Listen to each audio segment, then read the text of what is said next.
As you can probably imagine, speedrunners naturally tend to break their games wide open.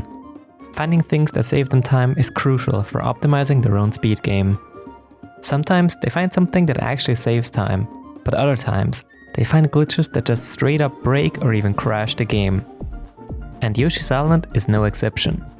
Hundreds of people have put thousands of hours into this game, so it's natural that after 17 years of it being routed and optimized, there's going to be a list of incredible glitches. Some of these glitches just have a funny effect, while others softlock you or even crash the game. So let's have a look at Yoshi's Island's best glitches.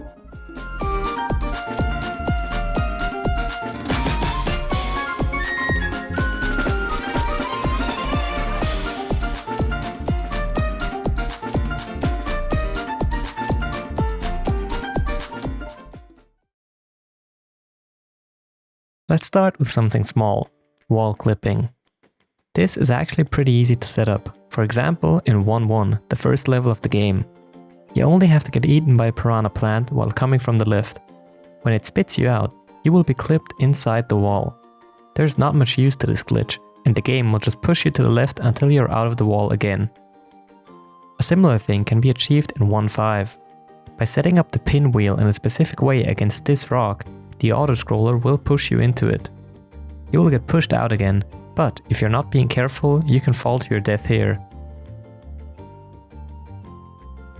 The only time where wall clipping is useful is in 3E. This is a strat that is actually used in 100% runs. It doesn't save that much time, but it is pretty easy to set up. You just have to land on this pinwheel right next to the flower. The pinwheel is spinning clockwise, so when you are against the wall and keep tapping left, the movement of the pinwheel will clip you through the wall, so you'll be able to grab the flower and enter the next area faster. Stand on the far right side of a spinning arrow and tongue it while stopped and standing on it. If the arrow is pointing the right way, you will eat the arrow while standing on it.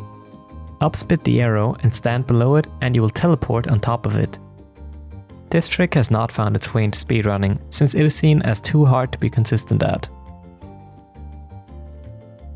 Pushing a snowman in 5-2 while it is sliding towards you can sometimes teleport Yoshi to the far right side of the map, similar to the glitches in Sonic 2. This has no practical use yet, because the screen scrolls slower than it would take for you to finish the level normally, and the gold ring would not have spawned yet. This glitch is actually useful to some degree. This can only be done in door 1 in 6-8, but it is pretty easy to do. First, you go to this switch next to the lava. Flutter above the lava and turn left, so you hit the wall while falling down. Normally, you would die, but because Yoshi can't press the switch after dying, the death animation is cancelled. This actually makes you lose a life, so if you do it when you have 0 lives left, your life counter will roll back to 999. This makes it an easy way to get a bunch of lives when you struggle with a level, or if you want to practice something without having to buy a flashcard for the practice ROM. When Yoshi is preparing to throw a big egg, he stumbles around as if he touched a fuzzy. If you then run into a falling block in this room, it destroys the big egg, but the aiming reticle is still visible. Even though the egg is gone, Yoshi will still be tumbling around. Yoshi will remain quote-unquote drunk until exiting the current room. In any room with enemies and a transformation bubble, Baby Mario can become glitched and eaten. In preparation, the player should have a +10 or +20 stars item from a bonus game.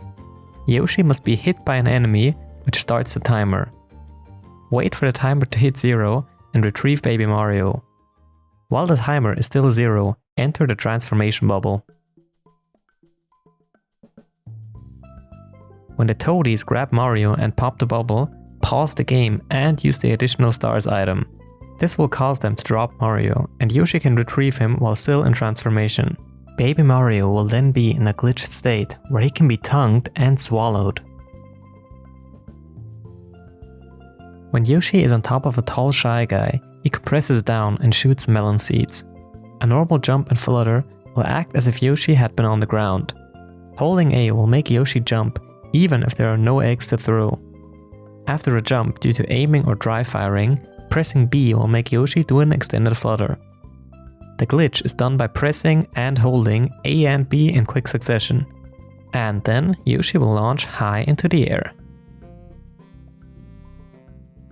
If you hit a rolling Shy Guy with another sprite on the same frame as it stops rolling, it will be stuck in this infinite rolling state. This can be set up pretty easily in 5.4 using these two slimes. This one is definitely not possible without the use of tools, because you have to flutter really well for a long period of time. In the final boss fight, if you just keep fluttering when Bowser runs towards you, eventually he will flip upside down and move away from you. If you keep doing that, he will eventually come back and you can still beat him.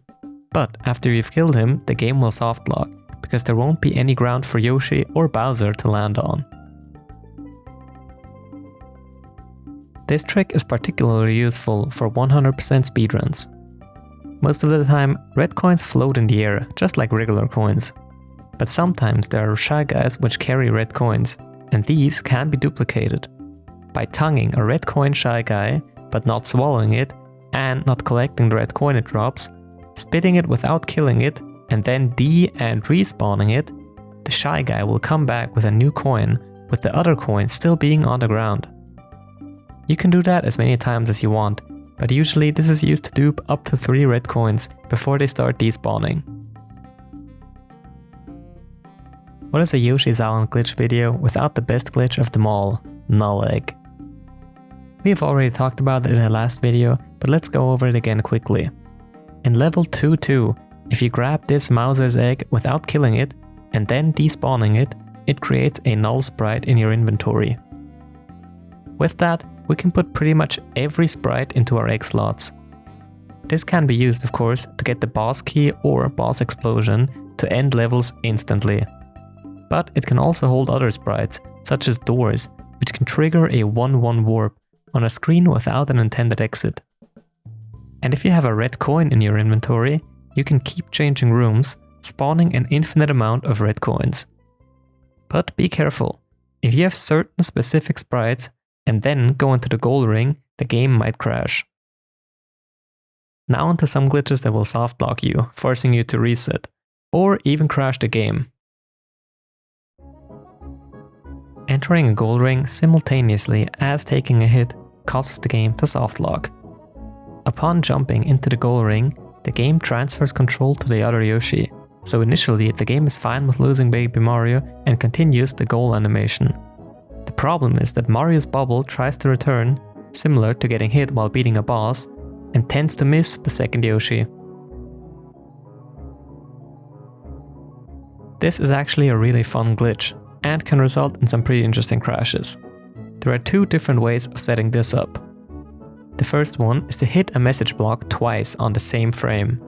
Shoot an egg and hit it with Yoshi's head. The message box will open twice, resulting in a crash.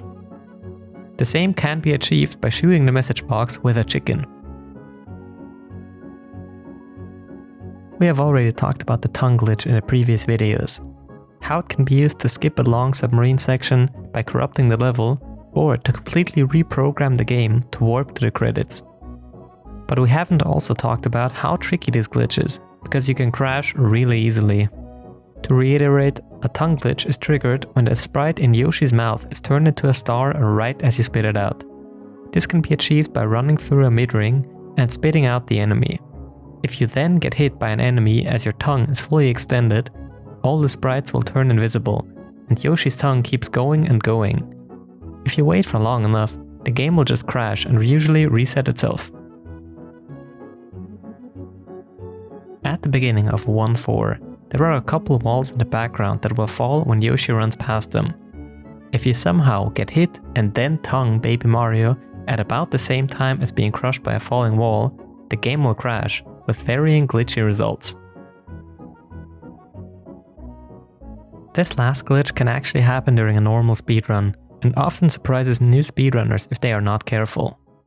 The player must run into the fish in 3-8 at approximately the same time an egg hits it. Control is removed from the player due to being quote-unquote eaten, and Yoshi becomes stuck. The fish is known to do several different and very strange actions as a result of the glitch, but usually you just get soft locked, forcing you to reset the game. Did you know that there's actually 7 worlds in Yoshi's Island? Don't believe me? All you have to do is beat 6-8 with the boss key in your inventory. After that, you can simply go back to the world selection up top and press right to go to world 7. Everything looks pretty broken and Yoshi's colors are all messed up, but 7-1 just acts as 1-1 and you can beat it normally and go to 7-2. 7-2 just spawns you at the mid-ring of 6-2, but can be beaten as intended. 7-3 is where it falls apart. It seems to spawn you at the 1-4 boss fight, but there is no ground to stand on, so you end up falling to your death. But if you still have the boss key in your inventory, you can beat this level as well. Sadly, after you have beaten 7-3, the game will lock itself up, meaning that there is not much you can do after that. The fact that you can enter World 7 with the use of glitches leads us to believe that there was actually a 7th world planned for Yoshi's Island, but maybe they ran out of ideas for this world or faced other hurdles in development, so they decided to end the game with 6-8. So at the end of all this, you can tell that Yoshi's Island is pretty glitchy. Some glitches have found their way into speedruns as they are able to break the game, making it possible to skip sections. Other glitches just lead to funny results. But it is thanks to these awesome speedrunners and glitch hunters that these glitches have even been found in the first place and better understood over the years. Thanks for watching.